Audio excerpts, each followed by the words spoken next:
Indian TV serial. तो हमारे India में कुछ ऐसे टीवी सीरियल्स हैं जिनका एक एपिसोड 15 मिनट तक देखने पर भी अंदर से सिर्फ एक आवाज निकलती है, कुछ भी।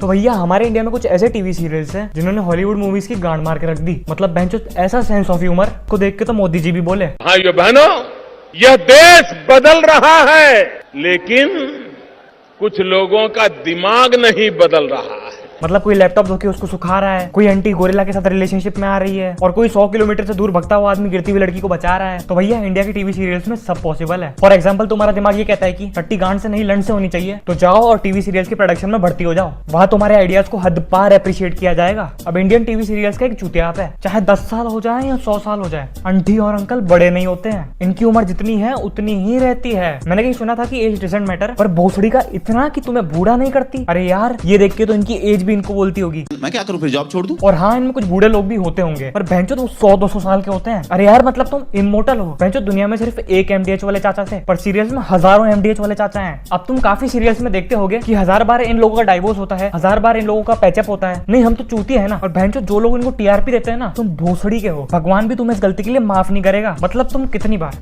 बार एक ही चीज को 10 बार दिखा सकते हो। जब देखो breakup patchup, breakup patchup, breakup patchup, ये है तुम्हारे पास दिखाने को। और जो लोग इनको टीआरपी दे रहे हैं ना, तुम वही लोग हो जिनका अपनी एक्स से पैचअप नहीं हो रहा है। अब इन सीरियल्स में एक आंटी जरूर होती है जिनको हमारी दूसरी आंटी से प्रॉब्लम होती है, यानी कि मेनली अब ये जो आंटी है, ये थैनोस, जोकर, बल्लाल देव, जियान सुनी और किम जोंग और आमिर सिद्दीकी से भी मादरचोद होती है, क्योंकि इस आंटी के दिमाग में सिर्फ एक ही भोसड़ा है कि मेन आंटी की गांड कैसे मारूं। और जो हमारी मेन लीड है वो अपने बड़ों की इतनी इज्जत करती है कि भैंचोद पूछो मत। नहीं, उससे फर्क नहीं पड़ता कि बड़ा अच्छा है या बुरा, असल जिंदगी में बड़ा हो या छोटा कुछ फर्क नहीं पड़ता। भैंचोद लंड की बात नहीं कर रहा हूँ मैं, लोगों की एज की बात कर रहा हूँ। बड़े चाहे कितने भी बड़े हो, पूरे लोगों की गांड मार दी जाती है। और हाँ, सीरियल्स में जो आंटियां होती है वो साड़ी और सोने की ज्वेलरी पहन के सोती है। नहीं भोसड़ी वालों, हमको तुम क्या बताना चाहते हो कि तुम अमीर हो? मात चुदाओ जाके, हमें कुछ घंटा फर्क नहीं पड़ता। और भैंचोद अगर मुकेश अंबानी कच्चा बनियान पहन के सोता होगा तो वो गरीब होगा। और हर एक टीवी सीरीज में एक बच्चा जरूर होगा जो कुंभ मेले में गुम हो गया होगा या किडनैप हो गया होगा। और भैंचोद जब भी मिलता है उसको अपनी पुरानी यादें बिल्कुल याद नहीं रहती। मादरचोद गजनी हो क्या? भोसड़ी के सेक्स करते हुए ये भी भूल जाएंगे कि भैंचोद कर क्या रहा हूं मैं। और टीवी सीरीज का एक और चुदाप है, अगर इनके घर पे कोई शादी होती है ना, तो भैंचोद वो एक हफ्ता एपिसोड दिखाते हैं, और उसमें से शादी तो 5-5 दिन चलती है। अब इनकी मेन लीड या इनकी मेन लीड का हस्बैंड कितने भी लोगों से मार खा के मर गया हो या फिर कैसे भी मर गया हो, वो वापस जरूर आएगा। कुछ भी कर लो, चाहे बीजेपी से कांग्रेस आ जाए या फिर ये कोरोना चला जाए, वो मरेगा नहीं, 10-15 एपिसोड बाद वापस आ जाएगा। अब तुम टीवी सीरीज के परिवारों के घर देखोगे तो भैंचोद वो घर नहीं है, वो बंगले का बाप है, बाप। और भैंचोद इतना बड़ा घर होता है कि एवेंजर्स का हेडक्वार्टर्स बन जाए। और कई टीवी सीरीज में ऐसा होता है कि बच्चों के पास कुछ सुपर पावर होती है, भोसड़ी के अपने घर के सारे झगड़े खत्म कर देते हैं। और अगर तुम टीवी सीरीज की सर्जरीज देखोगे ना, तो भैंचोद तुम्हारा दिमाग फट जाएगा, क्योंकि इनकी सर्जरी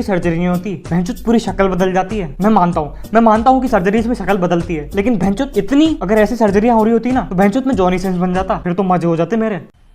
मजा आया, और मैं ये जो मजा है हिंदुस्तान के हर व्यक्ति को देना चाहता हूं। और भैंचोद सीरीज में जो विलन आंटी होती है ना, उस पे इतना लाल मेकअप लगा हुआ होता है कि वो आंटी नहीं लगती, टमाटर लगती है, टमाटर। और ये नागिन की फोटो देखकर तो मुझे ऐसा लग रहा है कि काश मैं हल्क होता और इसकी पूंछ पकड़ के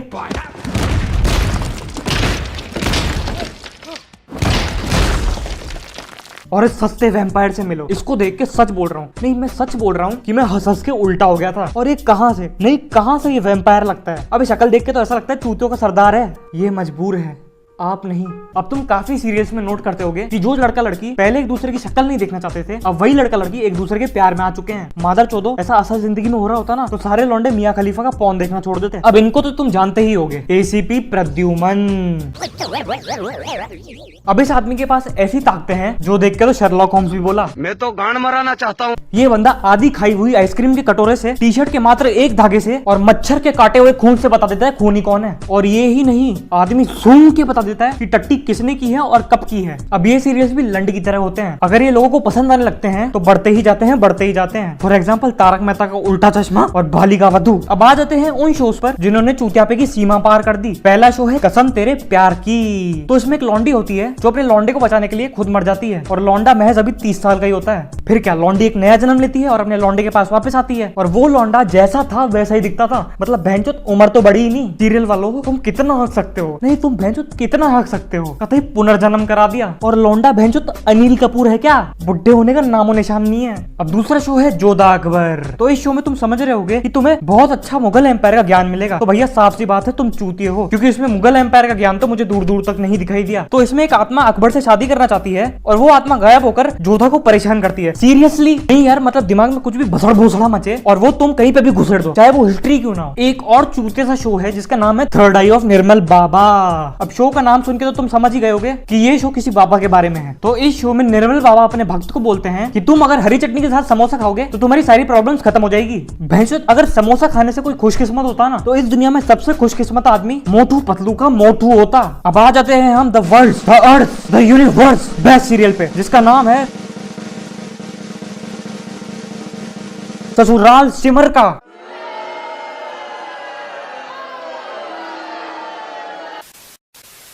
everything is possible in love war and Sasural Simar का, क्योंकि ये शो इम्पॉसिबल का दूसरा नाम है। तुम में से जो भी लड़की अच्छी बहू बनना चाहती है ना, तो तुम्हें ये चीजें आना जरूरी है। क्या तुम एक सुपर नारी में बदल सकती हो? अगर नहीं तो तुम एक चूतिया बहू बनोगी। क्या तुम अपने ससुराल की रक्षा भूतों से कर सकती हो? अगर नहीं तो तुम एक चूतिया बहू बनोगी। क्या तुम अपने ससुराल के लिए मक्खी बन सकती हो? अगर नहीं तो तुम एक चूतिया बहू बनोगी। हाँ तुम सही सोच रहे हो, यही चलता है ससुराल सिमर का में। और यही नहीं, इन्होंने गेम ऑफ थ्रोन्स का प्रोमो भी कॉपी किया है। सही बोल रहा हूँ, ये गेम ऑफ थ्रोन्स के झाड़ बराबर नहीं है।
बस सीरियल्स के लिए सिर्फ इतना ही। अब अगर वीडियो अच्छा लगा हो तो लाइक शेयर और कमेंट तो जरूर ही कर देना, और यहाँ पहली बार आए हो तो सब्सक्राइब किए बिना मत जाना। एम मैं इस बार भी नहीं रख रहा, तो चलो बाय।